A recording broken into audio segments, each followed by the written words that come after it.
దేవుడు శరీరమును ధరించుకొని కృపా సత్య సంపూర్ణుడిగా నీ మధ్యకు నా మధ్యకు ఆయన వచ్చి నివసించాడు. ఇది చాలా సంతోషకరమైన వార్త. హల్లెలూయా. దేవుడు మనుషుల మధ్య నివసించాడు. దేవుడు మనిషిగా నివసించాడు. నీ కష్ట సుఖాలు, నీ భేద బాధనలు అర్థం చేసుకున్నట్లుగా ఆయన మనిషిలో మనిషి అయ్యి ఆయన కూడా ఆకలి దప్పికలు ఎరిగినే ఉన్నాడు. ఆయన కూడా కష్ట సుఖాలు ఎరిగి ఉన్నాడు. ఆయన కూడా శ్రమ ఆ భారములను ఎరిగి ఉన్నాడు. మనిషి అనుభవిస్తున్నవన్నీ ఆయన కూడా అనుభవించాడు. దేవుని బిడ్డలారా, ఎందుకో తెలుసా? నిన్ను నన్ను రక్షించడానికి, నీకు నాకు దేవుని వాక్యములను పరలోక సత్యములను వివరించడానికి ఆయన అలా వచ్చాడు. బైబిల్ గ్రంథంలో పౌలు భక్తుడు 2వ కొరింథీయులకు రాసిన పత్రికలో 8వ అధ్యాయము 9వ వచనములో ఏమని చెబుతున్నాడు అని అంటే, ఆయన ఈ భూమి మీదకు ఎలా వచ్చాడంటే, మీరు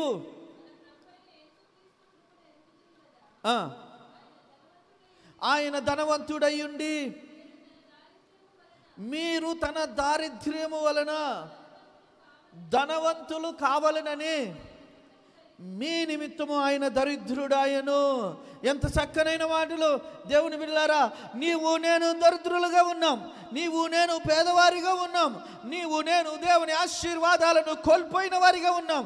దేవుడిచ్చిన ఆధిక్యతను, దేవుడిచ్చిన మహిమను, దేవుడిచ్చిన ఆశీర్వాదాలను నీవు నేను పాపము చేసి వాటిని పోగొట్టుకొని నీ చెమటతో నీవు నేలను దున్ని నీవు కష్టపడి పని చేసి నీ కడుపు నింపుకునే దారిద్ర్యములోనికి వచ్చి ఉండగా దేవుడు అంట తన ఎలాగంట ఆయన ధనవంతుడై ఉండి కూడా ఆయన ధనవంతుడిగా ఈ భూమి మీదకి రాలేదు. ఎలా రాలేదు? ధనవంతుడై ఉండి కూడా ఆయన ధనవంతుడిగా ఈ భూమి మీదకు రాలేదు. ఆయన ధనవంతుడిగా ఈ భూమి మీద జీవించలేదు. ఆయన నిన్ను ధనవంతుడిని చేయాలని ఆశపడ్డాడు. ఆయన నిన్ను ధనవంతునిగా, నిన్ను మరలా నువ్వు ఏదైతే ఆశీర్వాదాలు పోగొట్టుకున్నావో ఆ ఆశీర్వాదాలు మళ్ళీ నువ్వు పొందుకోవాలని, ఏ మహిమనైతే నువ్వు పోగొట్టుకున్నావో ఆ మహిమను నువ్వు మరలా పొందుకోవాలని, ఏ దైవత్వమును నువ్వు పోగొట్టుకున్నావో ఆ దైవత్వమును నువ్వు పొందుకోవాలి అని దేవుడు అంట ఏం చేశాడంట? దరిద్రుడుగా నిన్ను ధనవంతుని చేయటానికి వచ్చాడంట. బాబా, ఎంత గొప్ప విషయం, ఎంత గొప్ప విషయం. ఏ దేవుడైనా, ఏ వ్యక్తి అయినా నిన్ను ధనవంతుడు చేయటానికి తనకు తాను దరిద్రుడు అవుతాడా? ఎంత మాత్రము అవడు. తను ధనవంతుడై ఉండి నిన్ను ధనవంతుడు చేయాలనుకుంటాడు, కానీ నిన్ను ధనవంతుడు చేయటానికి ఆయన దరిద్రుడు అవుతాడా? ఆయన దారిద్ర్యము ఏ స్థితిలో ఉందంటే, ఆయన దారిద్ర్యము లూకాసు వార్త 9వ అధ్యాయంలో 58వ వచనములో ఆయనే తనకు తానుగా చెప్పుకుంటున్నాడు. నక్కలకు బొరియలున్నాయి, ఆకాశ పక్షులకు గూళ్ళున్నాయి, మనుష్య కుమారునికి తల వాల్చుకొనుటకు కొంచెము కూడా స్థలము లేదంట. ప్రతి జీవికి స్థలం ఉంది. నక్కలకు బొరియలున్నాయి, ఆకాశ పక్షులకు గూళ్ళున్నాయి, మనుషులకు ఇల్లున్నాయి.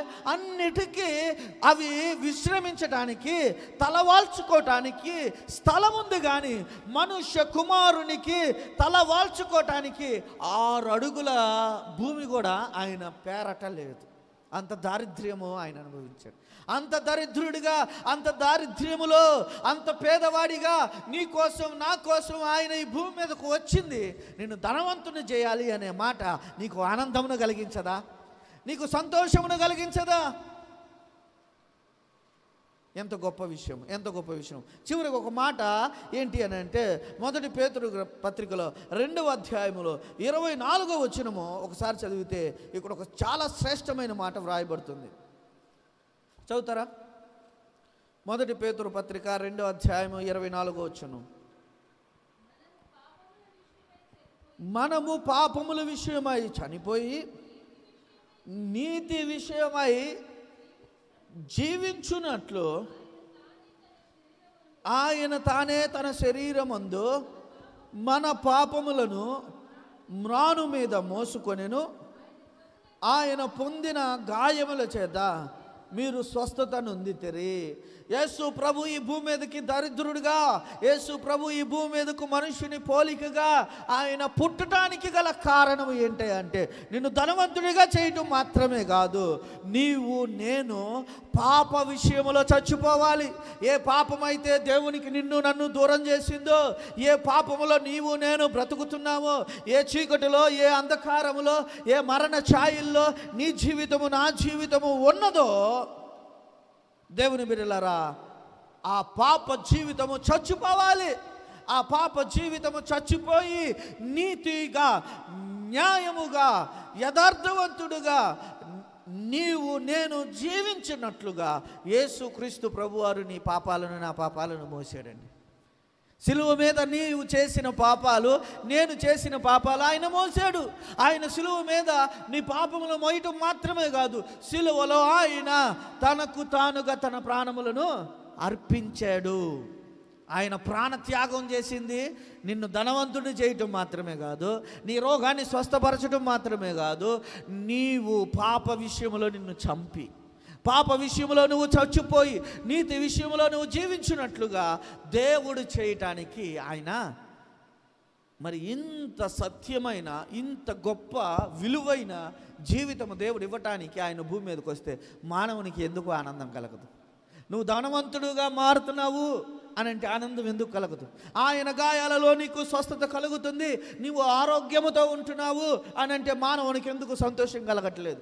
నీవు పాప విషయంలో నీవు చచ్చిపోయి నీతి విషయంలో నువ్వు జీవించేవాడివిగా, మంచివాడిగా, పరిశుద్ధుడిగా, నీతిమంతుడిగా, యథార్థవంతుడిగా, నమ్మకస్తుడిగా నీవు నేను దేవుని కొరకు ఈ భూమి మీద జీవించగలము అని అంటే మానవునికి ఎందుకు సంతోషము కలగట్లేదు? ఆయన సంతోషమును, మహానందమును కలిగించే శుభవర్తమానముగా ఈ భూమి మీదకు ఆయన వచ్చాడు. హల్లెలూయా, హల్లెలూయా, హల్లెలూయా. నీ ఆనందము నా ఆనందము యేసయ్యలోనే ఉన్నది, యేసయ్యలోనే ఉంది. మనం పాడుకుంటాం కదేం పాట?